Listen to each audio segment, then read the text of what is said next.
A wrecked car teeters on its side near Lake Castaic, California. The back window is smashed out. Inside, investigators find a laptop, a phone, and a wallet, but no driver.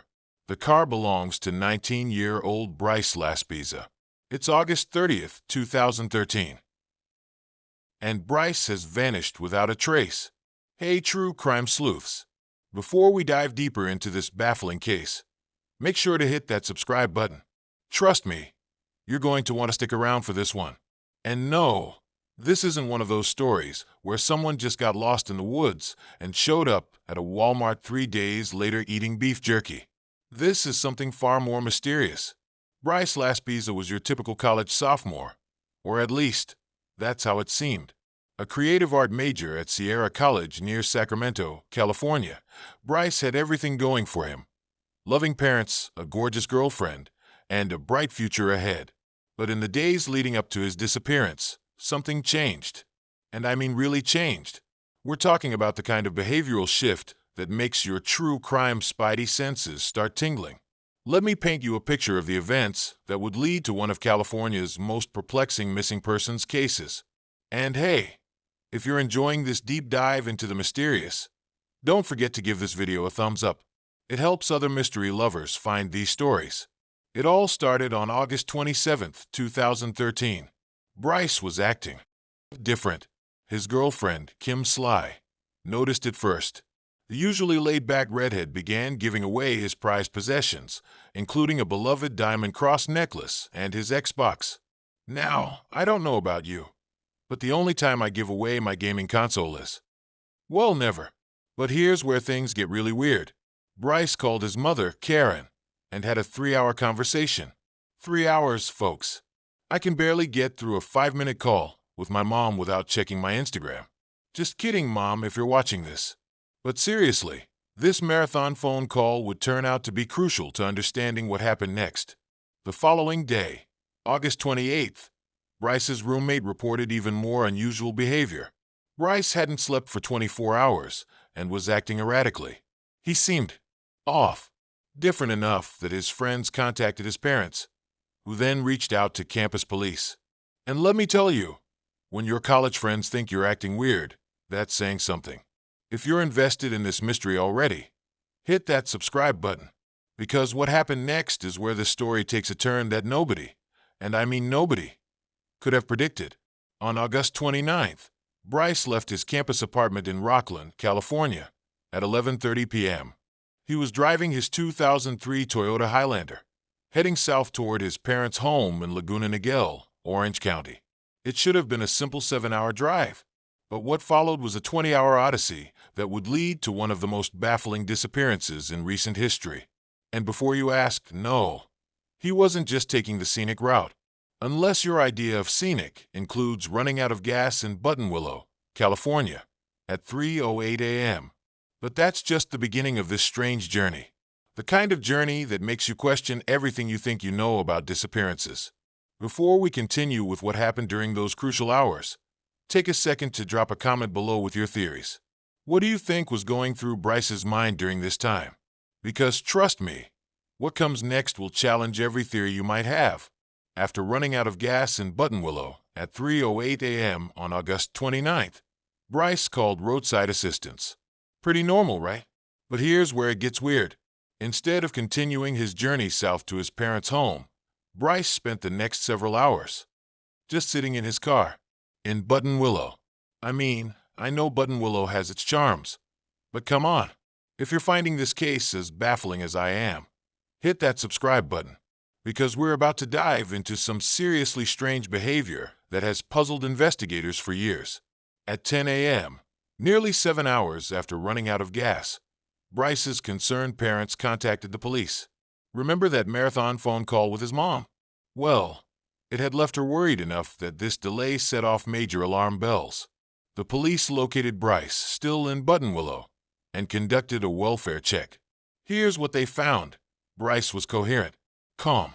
He wasn't under the influence of any substances. He wasn't being held against his will. He was just sitting there, like when you're waiting for your friend who says they'll be ready in 5 minutes, but it's been 3 hours. But his parents weren't taking any chances. They asked Christian, a family friend living in the area, to check on Bryce. Christian found him, bought him gas, and followed him to ensure he started heading south again. Everything seemed fine. Crisis averted, right? Wrong. Because at 2:08 p.m., after supposedly heading toward his parents' house, Bryce instead pulled into a rest stop near Buttonwillow. Again, at this point, I'm starting to think Buttonwillow should have given him a loyalty card. Let's pause for a moment. If you're following this case closely, make sure to hit that like button, because what happens next is where this story goes from strange to downright bizarre. At 11:30 p.m., nearly 24 hours after starting his journey, Bryce finally called his mother again. He was in Castaic, about an hour from their home in Laguna Niguel. "I'm going to hang out with some friends," he said. His mother, understandably concerned, begged him to come home. Bryce's response, "Don't worry, Mom. I have everything under control." Those would be the last words Karen Laspisa would ever hear from her son. At 2 a.m. on August 30th, a Toyota Highlander was spotted parked for hours near Lake Castaic. At 4:29 a.m., a complex employee noticed the same car driving on Castaic Lake main boat ramp access road. And then at 5:30 a.m. came the crash. Bryce's Toyota Highlander was found on its side near the lake, having apparently rolled 275 feet down an embankment. The back window was smashed out from the inside. Inside the car, Bryce's laptop, phone, and wallet, his duffel bag with clothes. Everything except Bryce himself. Now, I don't know about you, but I've left my phone behind plenty of times, usually at restaurants or in Ubers. But my laptop and my wallet? That's like forgetting to wear pants to a job interview. It just doesn't happen accidentally. The crash scene presented more questions than answers. There was no blood in the car, no signs of injury, no footprints leading away from the scene. It was as if Bryce had simply vanished. Before we move on to the investigation and the theories that would emerge, drop a comment below with what you think happened in those final hours. Because trust me, the theories about this case are as numerous as they are bizarre. As dawn broke on August 30th, 2013, a massive search operation launched around Lake Castaic. And when I say massive, I mean massive. We're talking helicopters, dive teams, search dogs, and hundreds of volunteers. It was like Black Friday shopping crowds, but with a much more serious purpose. Before we dive into the investigation, if you're finding this case as compelling as I do, make sure to hit that subscribe button, because what the search teams discovered, and didn't discover, would only deepen the mystery. The initial search focused on the lake and surrounding areas. Dive teams meticulously combed the waters of Lake Castaic. Search dogs tracked scents.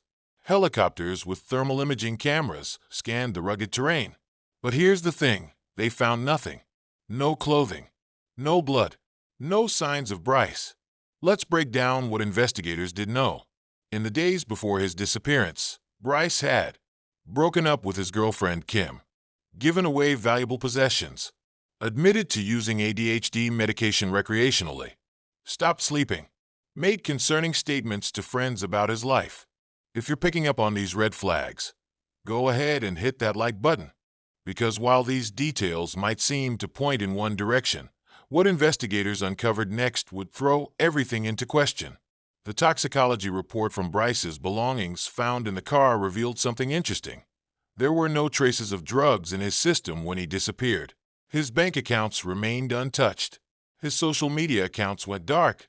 It was as if he had completely disconnected from his entire life. But then came the reported sightings. And boy, did they come in.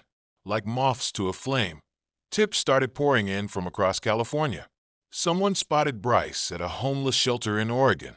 Another swore they saw him working at a car wash in Sacramento. At this point, Bryce had been seen more times than Elvis after his death. Each lead was investigated. Each tip was followed up, but none of them led to Bryce. The most credible sighting came 3 days after his disappearance, when a man matching his description was seen walking along a road near Lake Castaic, wearing only white shorts. But even this lead went cold.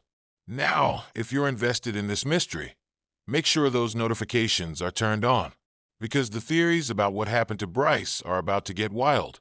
Theory number 1, suicide. The giving away of possessions, the erratic behavior, the breakup with his girlfriend. These could be warning signs. But here's the problem. No body was ever found, and the crash scene showed no signs of injury. Theory number 2, voluntary disappearance. Some believe Bryce planned his vanishing act, starting a new life somewhere else. Though I have to say, most people planning to start a new life take their wallet with them. Just saying. Theory number 3, foul play.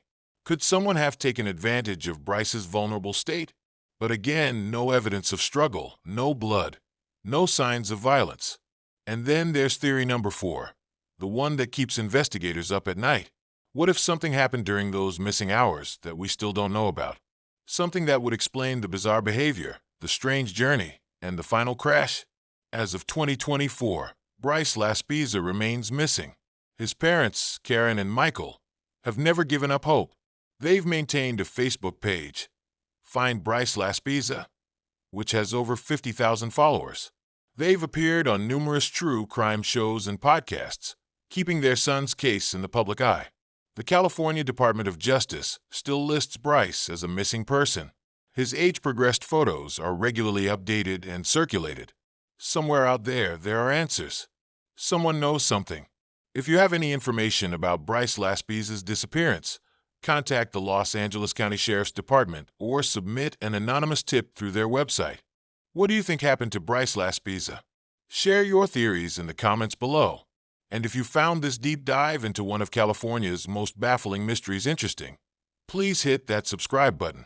Because unfortunately, Bryce's case isn't the only unsolved mystery out there, and we need more true crime sleuths like you helping to keep these cases alive.